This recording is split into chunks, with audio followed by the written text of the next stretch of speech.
অক্ষয় তৃতীয়া উপলক্ষে সকাল সকাল জলদি উঠে স্নান করে ঠাকুর ঘরে চলে আসলাম পুজো দিতে। আমার সোনা ঘুম থেকে দেখো ঠাকুর ঘরে চলে আসলো। ঠাকুরকে সুন্দর করে ফল মিষ্টি দিয়ে পুজো দিয়ে আরতিও করে নিলাম সুন্দরভাবে। আমার সোনাকে ওর বাবা ফ্রেশ ট্রেশ করিয়ে দিল। এই যে প্রথমে স্ট্রলার চলো, তারপর সাইকেল, তারপর সাইকেলে বসিয়ে ওকে ওর ব্রেকফাস্টটা করিয়ে দিলাম। এরপর ওকে ম্যাসাজ করে স্নানটা করে দিলাম। স্নান করতে ভীষণ ভালোবাসে। তো এই যে দেখো আমার সোনা কিন্তু পুরো টিপটাপ। এখন সোনা কিন্তু ঘুমিয়ে পড়বে আর আমিও রান্নাঘরে চলে আসলাম।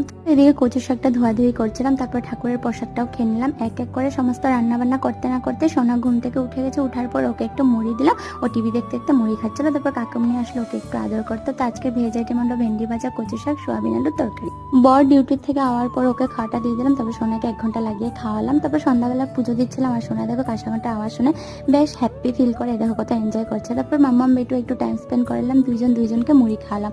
আর এটা হলো সোনার সামার স্পেশাল হেয়ার স্টাইল। তারপর অক্ষয় তৃতীয়ার প্রসাদও পেয়ে গেলাম। তো চলো জয়রাম সবাইকে।